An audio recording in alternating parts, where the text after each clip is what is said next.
All right, guys. How are y'all doing today? Great. Good. Happy Friday. Thanks, Isha. Yes, exactly. Yes. Thank you, Eric, for joining us. We're going to do some introductions here in a second. But as people are joining in, I just wanted to welcome everybody back. It's been a while since I've had my bestie Mae on here. We did a lot of live streams last year, but we've been so busy. But we wanted to get this one out, and we've got a great guest for you guys today as people are getting on. So just to introduce the topic, and then we'll introduce the speaker. Maybe about 3 months ago, May introduced me to a new feature that's in Adobe Express, is where I saw it. And it's an add-in that's called FlowPaper. And it allows you to take whatever media that you're messaging and make it look like a digital magazine or paper.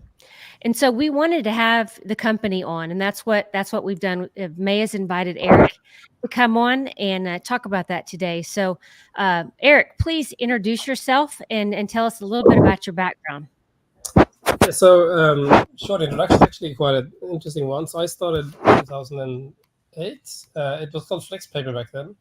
FlexPaper was the web's first PDF viewer. So I built the first viewer that you could basically where you could take a PDF file and place it on your website. Before I built it, there wasn't really any way of doing that.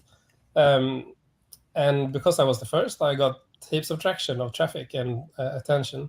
There were lots of people using FlexPaper that they were using it for free, and then I started selling licenses. But everyone from FBI to WikiLeaks was using FlexPaper, and so it became a brand, a growing brand. I had no plans on actually building any business out of it initially. I was used to making it as a side project when my daughter was born. But it grew, and I was selling licenses after a while, and then it kind of morphed into different stages. FlexPaper became FlowPaper, and it became less of a PDF viewer and more of a sort of publishing solution. It's always been quite focused on magazines, catalogs, brochures, leaflets, and I think, like, if you look at the sort of short history of how things have evolved, I think initially flickbooks were a thing that was quite early, but also for magazines, they went through a period where they tried to move from like a static format into a more responsive format, and that's something that FlowPaper was helping a lot of magazines with. We were helping Air New Zealand and companies alike to host their magazines, and still are actually. But things have changed quite a lot. Like the smartphones changed quite a lot during that period. Like, Yeah. I mean, this is going back quite a long time. So like the first iPhone was too small to really read magazines on, but then the displays got bigger, and while they got bigger, the market had to readjust. I think initially a lot of people thought that tablets were going to be the big thing, and really, I don't know if you remember, like 2014, 15ish, when tablets were really getting traction, everyone thought people are going to read on tablets. That was going to be the way people consume magazines. But because phones kind of caught up in size, and the phone size grew, the tablets kind of didn't really get that space. That's at least my picture of it. Like, and today when people are using reading devices, the phones are good enough in the majority of cases. So you don't really have to think about tablets anymore as a thing. You can pretty much make it look good on a phone, and then that you'll reach your audience. Yeah, so today FlowPaper is focusing on, I think the primary focus is to bring sort of realistic experiences when people browse through brochures and catalogs. I think as far as any marketing, it's tricky to get people's attention. It's tricky to get people to really see something different, and the realism factor, I think, is still a real key thing here. Like when you step into a shop and look at a brochure and get it in your hands, it's a physical thing. You can bring it with you, and it leaves an imprint. And we're like, humans are pretty physical with things. We look at things and still relate everything we see on screen to something physical. So I still believe that the physical factor, in terms of making things feel physical and make it as realistic as possible, is really important, actually. So that's what we're focused on, and I think that's where we're going to continue to put our energy going into this year and the next. Well, Well, I'll just go ahead, Mae. You go ahead, Mae. No, go ahead.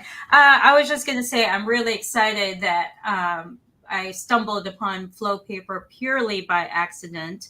As everybody knows, I'm one of the brand ambassadors for Adobe Express, and I'm also testing the software as well. And so within that exploration, I figured out that there are a few add-ons, and I was basically looking for a catalog or a brochure type of add-on, and FlowPaper came up, and that's kind of like where I started experimenting, and that's where the conversation started. So I think this will be highly beneficial for all of you guys. What about you, Alicia?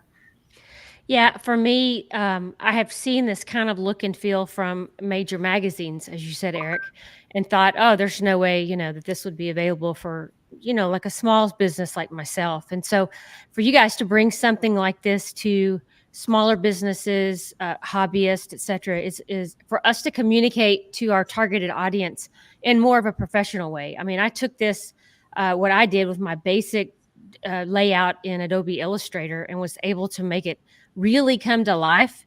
And I've used it with 2 clients, and they both said, okay, I love the magazine look, because it just feels like it steps up our game. And I think, the audience that's listening to this and that will be listening to this later in recorded format, that's what they need. They need to be able to, they're maybe great at making and designing, but their marketing might not have as great of a plus with it as far as their whole portfolio.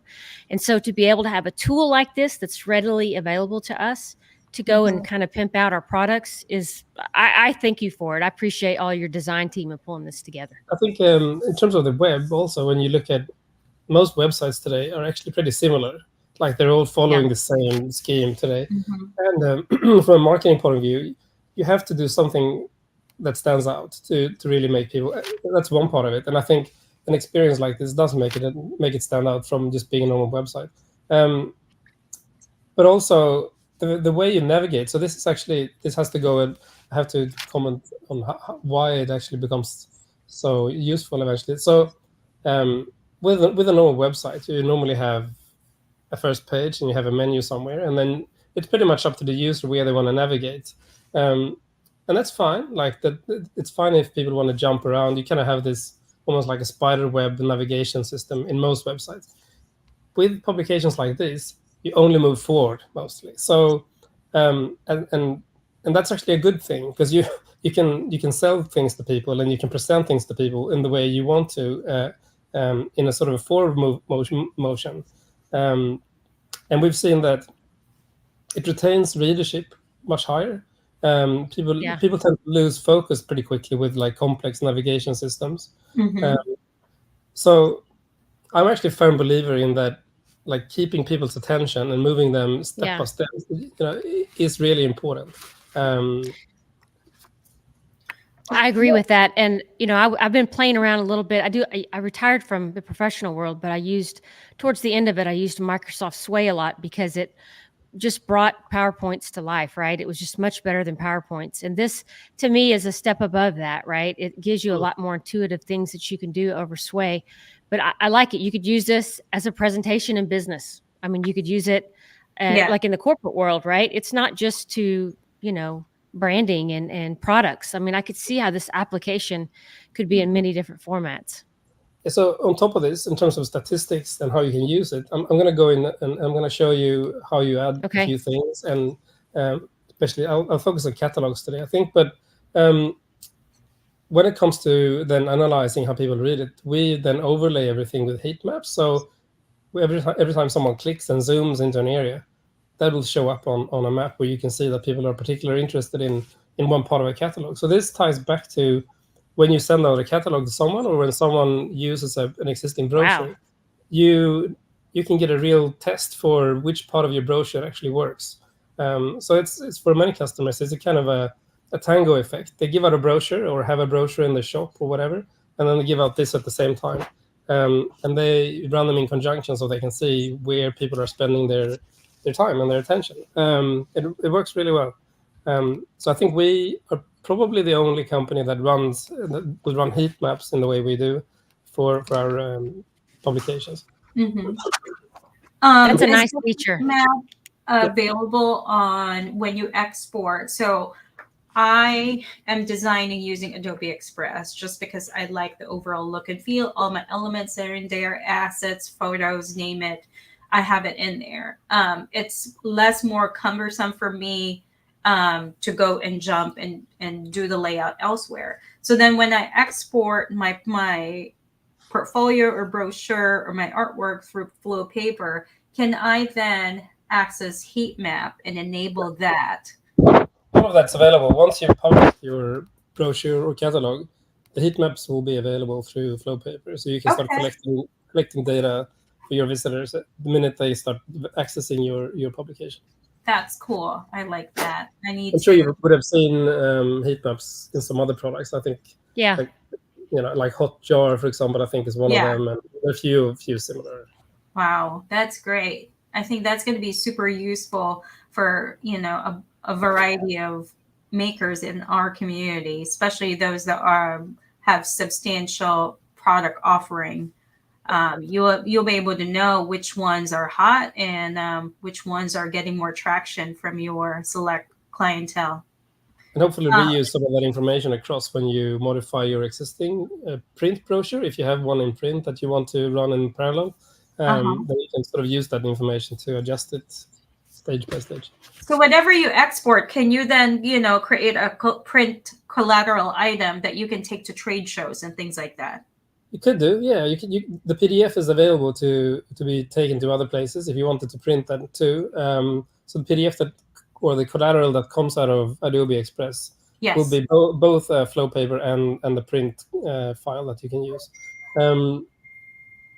I was going to mention something more, but I dropped it off my mind. It might come back.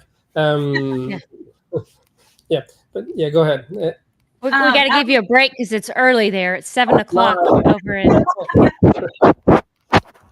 A little bit of a feedback. I don't know where that is coming from. Can you guys hear that? Yeah. Oh yeah, I was going to mention. I remember now. So to put us aside a little bit from some of the bigger companies, what we've always tried, being a small New Zealand business, is to enable businesses like yours to stay in control. So going back to when everything started, a lot of companies tried to retain traffic from their publishers initially.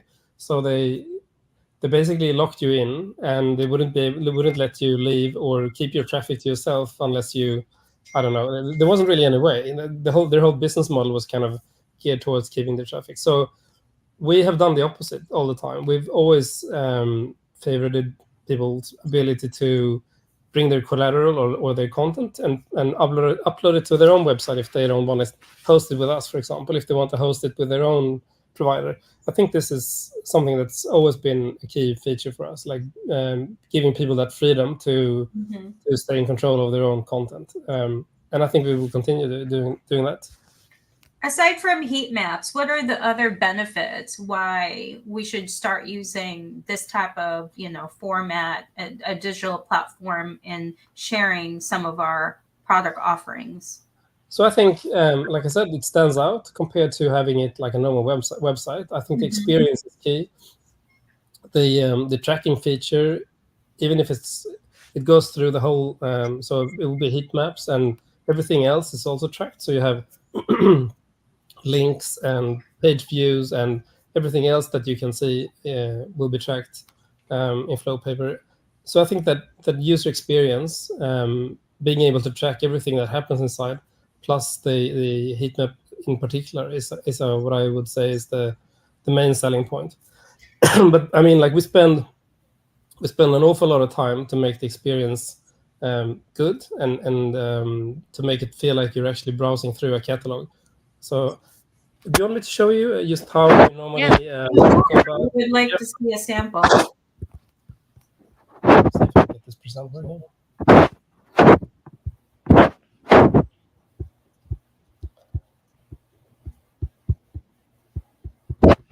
Just trying to share my FlowPaper screen. There we go. So you should be able to see that now. There you go. Yes. Yeah. So I picked a catalog from Billabong as far as being the demo. So this is just my dashboard. I have a few publications. So opening the catalog, you can see the experience when you open it up. It's kind of similar to what we have on the website. Mm-hmm. Can you just hold it for a second? Let me get some water. It's really dry in here. Yes, please do. Okay? Yeah, go ahead. And Mae and I will talk about kind of how we're using it. Mae's a little bit more advanced than I am in the marketing and branding. And so you do this quite a bit, and I've seen your work and it looks great. What I was able to do with mine is take some of the catalogs that I had already created in Adobe Illustrator, which are not as pretty as this interface looks here, but they were just a white background with some of my products and text. And I was easily able to go and do an add-in into Adobe Illustrator. And we're going to show that next week or the week after, whenever Mae can, on how we actually did that. And so, and it just easily converts it into this kind of flip catalog. Right. So sorry about that. I had to get some water. Otherwise, you're fine. Don't worry. Right. Yeah, so I've just opened it up. So what you're seeing is the desktop publisher, which is where people are spending their time to design and add links and things like that. Mm-hmm. So that background looks nice compared to what I'm used to seeing on Adobe Illustrator. It looks the way it would look when you publish it, but it also has all these other features around it. It looks kind of, I think, it blends in sort of with Adobe Express. You have edit and publish up there, and then you have your settings on the right hand side. So I'm going to jump to, or just browsing through a few pages, you'll see the similar experience as you've seen if you go to our website. But I'm going to jump to a page where they have some product links. So here's an example of a few links I've added. And I've also added, let me see, there was a video, an example of an interactive link that I'm going to show you. So this is blending kind of the web and brochures as far as being print collateral together a bit. I know that Adobe Express, I'm pretty sure, has similar things, but not in that you can add interactive features. But so this is taking it together with print.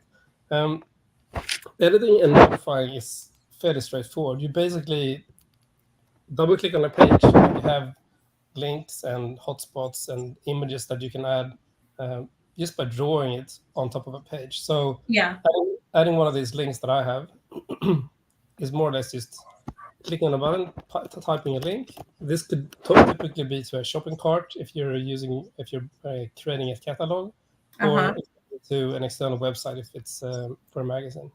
I like that, and that's a feature that you can't get through Adobe Express add-in, right?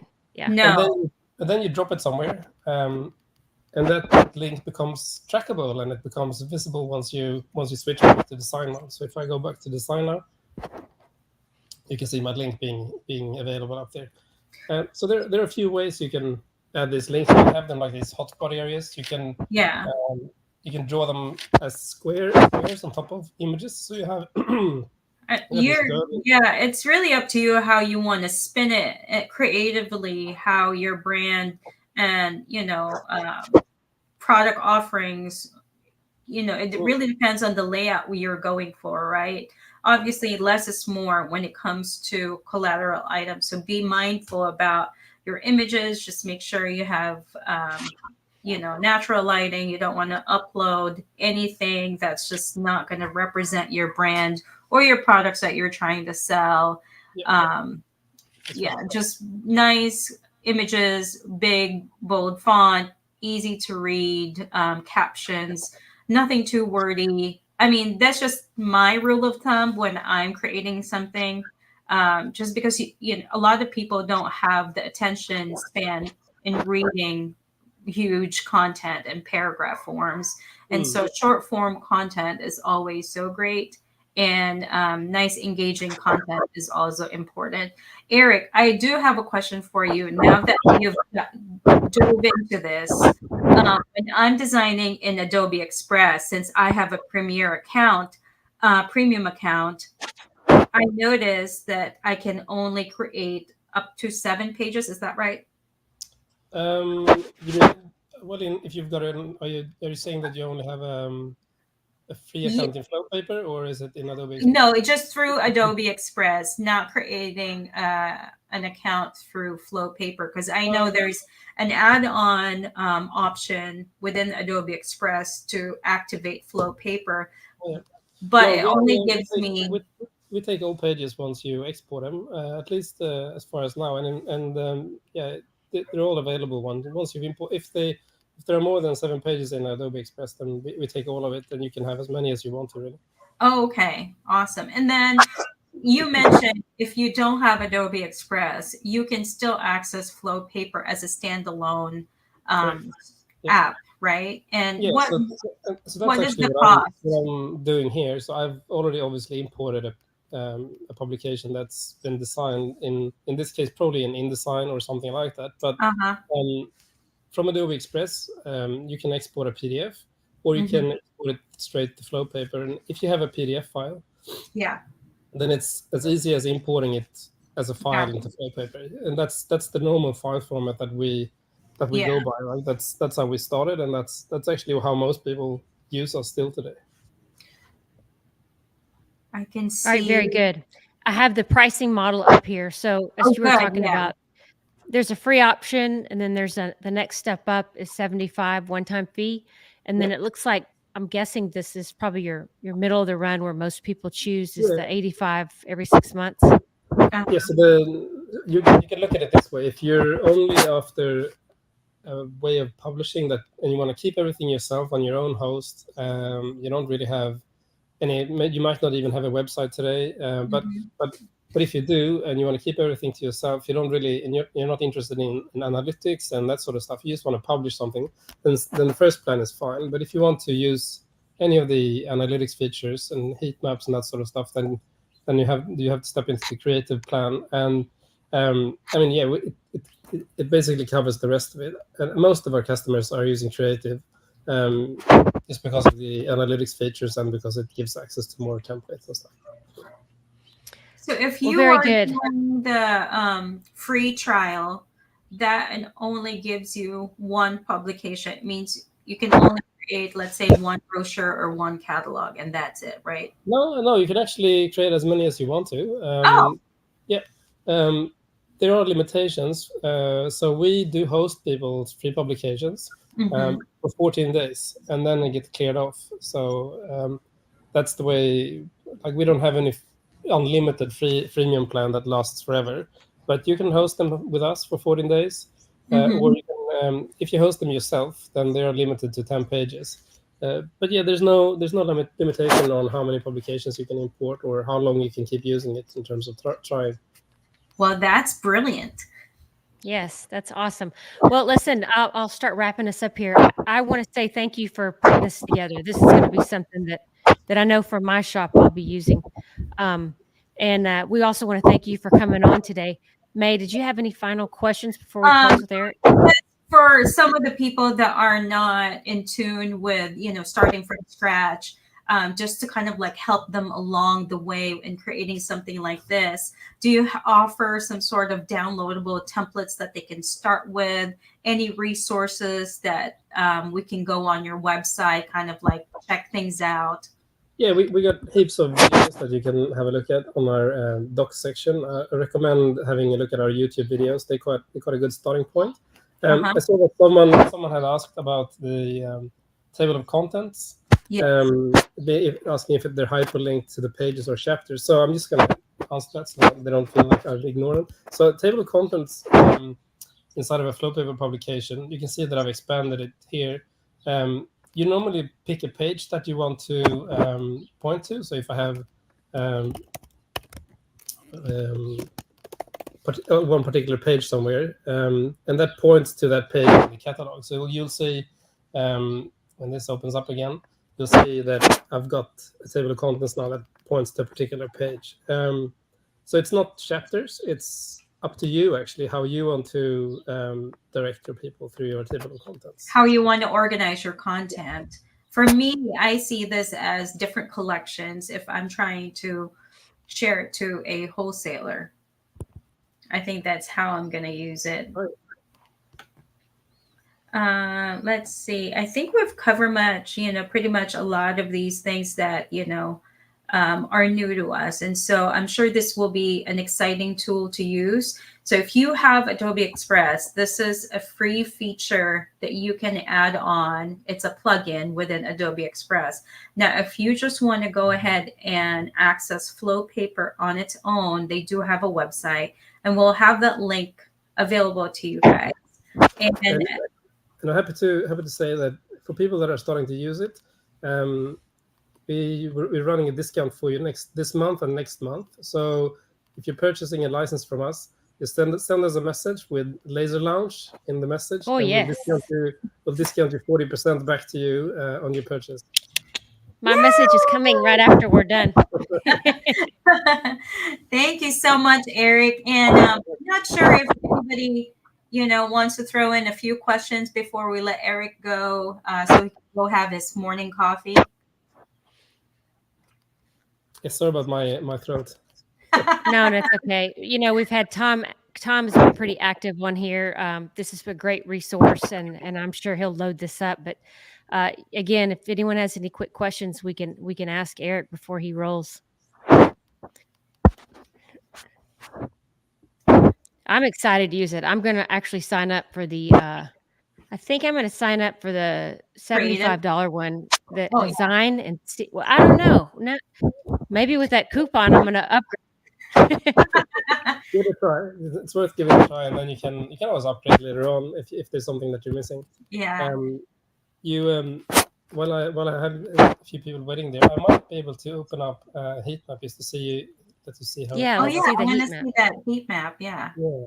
Let me see if I can import. I might have to import one publication for that to work. So you'll see that too. I'll just drop in a PDF and then I'll import it. Because I do have, in order to see heat maps in action, you kind of have to get some data. Otherwise, it's not very interesting. So I'm just importing a PDF. There's no intro. Sorry for stepping through some quick steps there. I'm just going to let it import. And then hopefully I can get the heat map. Ooh, 44 pages. Yeah, it's pretty fast. I have to upload it. Oh, yeah. Yeah, I haven't uploaded that one yet. Let me see. I might be able to pull it up through my browser instead. Hold on a sec. And so I'm assuming if we send this to the web or through a computer or PC or through your phone, it knows how to downsize it to fit the formats, right? Yeah, so it readjusts all of that automatically for you. You can test it yourself. Like there are testing tools you can use in here. Oh, okay, cool. See how it fits in different sizes. I think it's loading up now. I'm going to see if I can switch screen sharing and just show you that last feature again. Okay. Let's see. Present again, screen share, and then this time I'll show another browser. So you should be able to see a browser window now, I hope. Yeah, I think so. Yeah.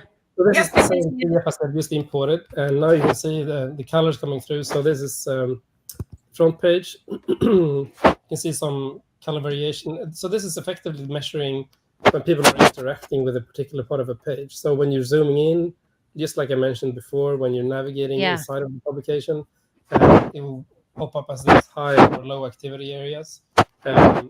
And so, like I said, this is a lot of publishers and catalog users where they are using this just to measure where people are spending time.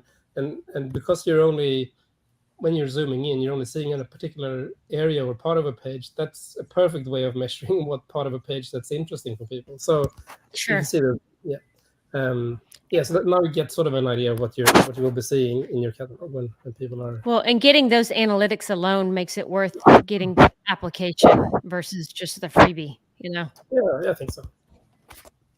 Well, awesome. Well, Erik, we've loved having you, and we also appreciate you offering and extending out a coupon for users.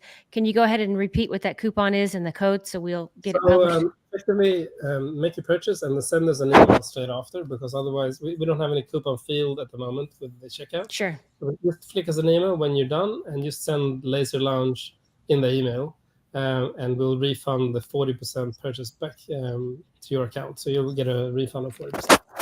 Thank you so much for taking time and I know it's early in New Zealand, but No, that's all good. we appreciate you taking time. We might have you on again here and there if we have any questions or if you have any products that you want to feature. We'd love to hear it. It's been my pleasure. Thank you, Thank Erik. Y'all have a wonderful day. And thanks, lizards. And we'll see you back on the page. Bye-bye.